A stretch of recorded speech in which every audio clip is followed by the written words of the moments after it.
Have you ever seen an NES game do this? It's always perplexed me a little. What is the machine in this context, and why does it need to start it? Is it just a loading screen? If so, why does it need to load?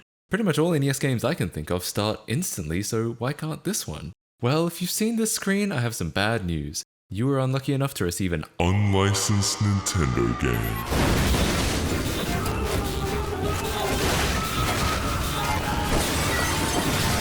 Yes, this was an artifact of Nintendo's infamous licensing scheme, the one that ensured the likes of Beat 'em and Eat 'em would never appear on the family-friendly NES. I'm sure you've heard the story. Nintendo was the first console manufacturer to implement a licensing scheme for third parties, and the first to implement a lockout chip in their hardware, enforcing that policy and preventing unauthorized code from running. This was largely a response to the video game Crash of 1983, a time when games were selling so poorly in the US that Atari was having to dump unsold cartridges in landfills. Brave of Nintendo to want to release a console at that time, but actually things were a little bit different in glorious Nippon.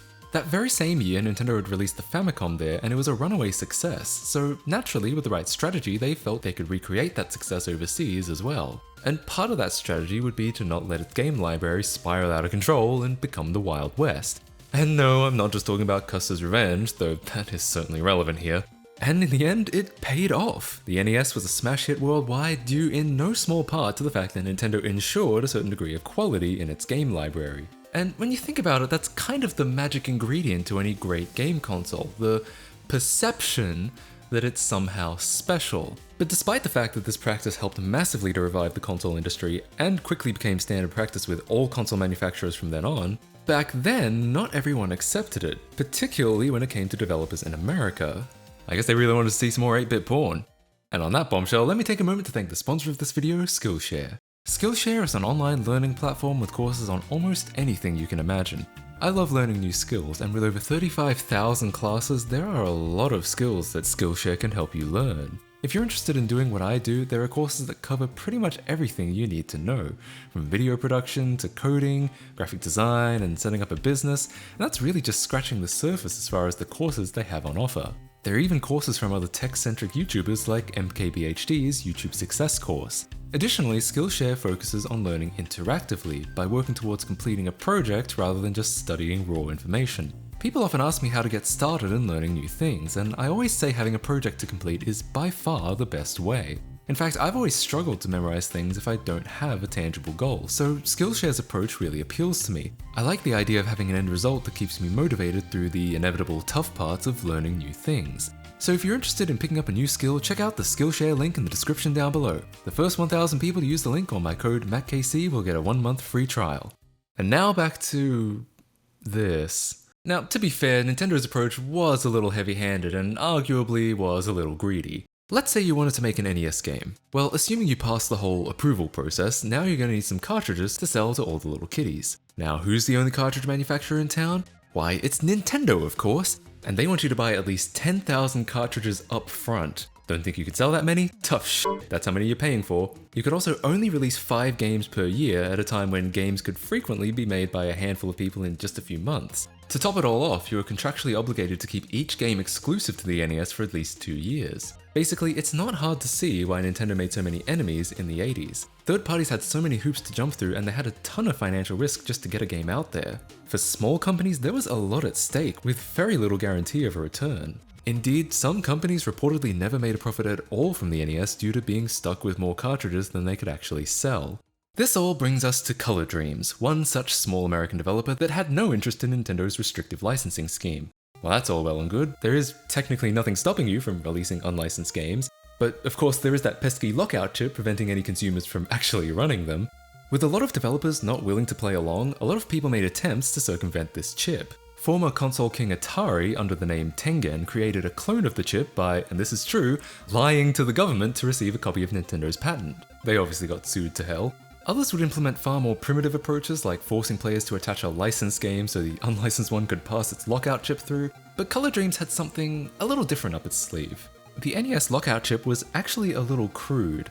It would attempt to authenticate with a corresponding chip in the cartridge, and if that authentication failed, it would simply reset the console and try again. By resetting the console over and over, games would effectively be rendered unplayable. There wasn't any more to the lockout than that. However, since this mechanism was so simple, it was also fairly easy to disable. I've already shown in an earlier video that it can be bypassed just by cutting one of the chip's pins, but you obviously can't ask the buyers of your game to do that, so what's the closest alternative? Check out this pinout of an NES cartridge. At the top you can see 4 pins that are dedicated to the lockout chip, also known as the checking integrated circuit, or SIC. Now you can see how more primitive approaches managed to pass through a genuine lockout chip so easily. What Color Dreams discovered was that those pins went directly to the lockout chip with basically no protection. And if they just sent a little innocuous jolt of high voltage electricity to those pins, they could temporarily knock it offline, allowing their unlicensed games to play uninterrupted. Which finally brings us to this starting machine text. No, nothing is actually loading. It's here because it may take some time to deal the finishing blow to the lockout chip. After all, if this is what you saw just after buying a brand new game and no amount of blowing on it seemed to make it go away, you probably would assume it was completely broken. That wouldn't be very Christian of it. So they show the screen to indicate the game is actually running. The label on the game even says to wait up to 9 flashes for the game to start. Yeah, these flashes, as in the lockout chip trying to fight back. It also says to wait 7 seconds between power off and power on because, surprise surprise, spiking chips with more voltage than they're designed for makes them unstable and they need some time to recover. But wait, this game doesn't say Color Dreams on it. Ah, the ruse continues. Nintendo obviously wasn't a fan of people bypassing their protection scheme, but since Color Dreams hadn't broken any laws or signed any contracts, there wasn't much Nintendo could do legally to prevent them from selling their games. They did add some protection circuitry to make voltage spikes harder, but Color Dreams found ways around that too. That's not to say the voltage spike method was flawless, far from it, but Nintendo never managed to fully prevent it until the Super Nintendo. But one thing they could do was pressure game stores by threatening to withdraw all official cartridges if they were found to be selling unlicensed ones. Most retailers complied, and Color Dreams started having a lot of trouble just getting their games out. Color Dreams is the leader in non-infringing Nintendo-compatible game cartridges. Color Dreams has taken preventative measures against patent infringement from the start. Our game cartridges are designed with the help of a legal team consisting of its own counsel as well as outside patent counsel to ensure that the games are infringement-free. It sounds like you're putting too much effort into this. It worries me more that you're putting that much effort into it. It's like someone coming up to you and saying, "Hi, I'm not a murderer." Great, I guess. Why do you feel the need to bring it up? From the cartridge case design to our lockout chip, you can see it is the goal of Color Dreams to engineer around rather than challenge patented technology. What does the light blue have to do with that?